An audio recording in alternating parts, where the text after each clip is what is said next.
You know what? Being a dick is fun. It's literally how I make a living, and nothing can bring more joy than pissing about in video games, punching old people, smashing up cars, and generally being a nuisance. But on the flip side, being a dev must be a right pain in the ass, as they have to curtail such knobbish behaviour from us louts and actually try to make us play the game. Often it's the case that they'll use game overs or insta-deaths if you say shoot annoying characters who won't get out of the goddamn way, Natalia! But sometimes they go above and beyond to bring you in line in funny and interesting ways. With this in mind, I'm Jules the Southwest Savage for WhatCulture.com, here with a list of 10 hilarious ways video games punished you for being a dick. Number 10. Having your ex steal all your stuff. Like many RPGs, Skyrim gave you the option to interact with its many characters and even spark up a relationship with a select lucky few. Whether it's the owner of the local tavern or your trusty follower, you've got the option to start a romance with just about anyone. But just like in real life, breaking up and disappointing these people can be a nasty experience, and falling out of favour with some of these characters can have some serious repercussions on your game. If it's the local tavern owner, you'll only be screwed out of a few good deals. Annoying, but not too damaging in the long run. If it's a trusted follower you disappoint though, you might have just messed up big time. Because followers act as second inventories, things can get a bit tricky if they refuse to talk to you. Anything you burdened them with to carry before the big bust up will be inaccessible, so you better hope you didn't give them, say, I don't know, one-of-a-kind plot items to look after, because you won't be getting it back. Number 9. Fighting an invincible army after betraying your team. Look, everyone knows that killing teammates and comrades is a terrible thing to do, but sometimes it's just unavoidable. You have these sprawling gunfights and sometimes your allies just strafe right into your sightlines while you're blasting away at a nearby Covenant dropship, mostly because their AI is about as switched on as my dead nan's life support machine. But regardless of excuses, kill too many allies in Halo, or more specifically Captain Keyes in an early mission, and the game isn't going to let you off lightly. Kill Keyes and the doors around you will lock while an invincible group of soldiers spawn to take revenge for their fallen captain. Even a Spartan won't be able to fight his way out of this one. Number 8. Getting sent to detention. While Rockstar's cult hit Bully drew heavily from the GTA series, the youthful focus of the title meant you essentially lived out all of the stupid fantasies you thought up with your friends at school. But of course the school setting meant that a few essential GTA tropes had to be drastically changed. For example, no one was going to be calling the police because you paint-bombed a few students, but if you attacked off-limit targets such as the Key's staff, you'd be punished in a classic playground fashion. Getting caught causing mischief too many times and you'll be sent to detention, and it's actually as boring and as mind-numbing as it is in real life. You'll be forced to complete a small mini-game before you can return to the schoolyard, and as you end up back in the same room time and time again, you'll only loathe it more. But still, nice touch. Number 7. Lewis turns on you. In the zany world of Resident Evil 4, you need all the help you can get, especially when you're tasked with holding down a cabin from a horde of ghouls who want nothing more than to make you an ornament for their pitchforks. Fortunately, you're given help in the form of Lewis, who aids you throughout the level, handing you much needed herbs, ammo, and grenades. But if you don't appreciate his act of kindness, in fairness he's a bit of an arrogant snob, you can always try to kill him when he's not looking. Unlike other NPCs in the game, however, Lewis actually reacts to you trying to attack him, and after a while you'll get this cutscene, which is pretty much Capcom saying to you, okay dickbag, eat this. Number 6. Disappointing your entire team with animal abuse.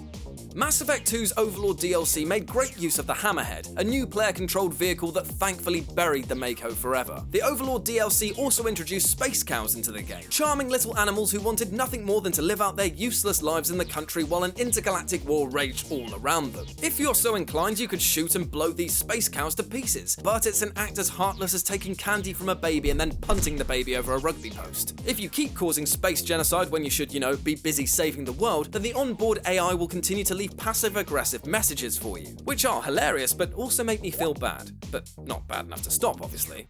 Number 5. Being punished for killing strippers. The gameplay of Duke Nukem basically boils down to, you like women and you shoot aliens. Rinse and repeat and you pretty much have every single plot of the game in the series. But if for some reason you can't grasp this simple concept, the game punishes you for it. Murder any innocent strippers and the game spawns entire rooms full of enemies that teleport to their defense and take revenge for your senseless violence. And in a game where even the aliens think that what you've done is too awful, you've got to admit that it's hard not to side with them on this one. Number 4. The Hog of War. While you can stumble across numerous animals during your time in the Wind Waker, there aren't many as memorable as a certain lovable pig. The affectionately titled Link the Pig spends most of his time in the home base once captured by Link on his travels, growing to an enormous size. Now, if for some reason you want to smack the pork out of him or just gently encourage that he exercise more, he'll break from his usually calm demeanor and smite you down with one of the most powerful attacks in the game. Dealing more damage than any other enemy in the game, you're going to be eating up to 3 hearts worth of health if you mess with this guy. It's not recommended, but more importantly, why would you want to hurt him in the first place? Number 3. Receiving a thank you letter from the GLUKKONS. The entire point of the PlayStation classic Abe's Odyssey is that you're supposed to spend the game saving your fellow Mudokons before they're unwittingly turned into the new and tasty secret sauce, Soylent Green style. You don't have to though, and you can actually finish the game without rescuing a single soul, although you'll get a bad ending. Go one step further and get them all killed intentionally, which is actually a pretty difficult task, and you'll unlock a secret message from the villains of the game, the GLUKKONS. As it turns out, leading your fellow workers to their deaths is even a little bit too evil for them, who are both proud and disgusted by what you've achieved. Once the last Mudokon meets his demise, you'll be treated to this message. Whacking all those Mudokons was no accident, you twisted creep. Moloch commends you. Enjoy your bonus infinite grenades. Wait a minute, infinite grenades? Maybe it was worth it. Number 2. The loading screens act as your therapist. As you delve further and further into the brain-bending main campaign, you start realizing that something isn't quite right. Even though that's the entire point of the game, but towards the end when everything devolves into balls-to-the-walls insanity, even the loading screens start calling you out on your questionable behavior. Dropping all of that press X to reload nonsense that usually riddles every gaming loading screen in existence, Spec Ops uses this time to drive the game's themes home even more. If you decide to indulge in the bit of the old ultra-violence to people who don't really deserve it, then the loading screens will begin to ridicule you for your actions. Instead of the regular tips, messages like, "Do you feel like a hero yet?" and "This is all your fault" chastise you for indulging in such chaos. I guess this isn't really that funny, but it's a good touch. And number 1, Rose breaks up with you. When it comes to video game Easter eggs, it doesn't get much better than Metal Gear Solid 2. From ninja unlocks to hidden codes, MGS2 has enough content to keep players coming back time and time again. Very early in the game, you'll notice that your character has a tendency to slip and fall if you run into bird droppings on the ground. It's farcical and silly, but players can go to extreme measures to get payback on those birds who made you look like a fool.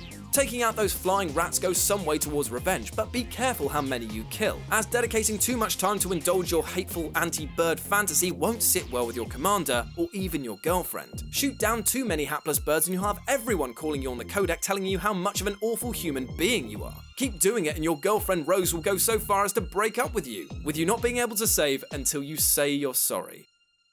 And that's our list. Got any more developer dick kicks that you want to share? Well, let us know about them in the comments section below. And if you want to come be a prick to me, you can do so on Twitter at RetroJ0. If you enjoyed the list, then like, share, and subscribe for more. As always, I've been Jules for WhatCulture.com, and I'll speak to you soon.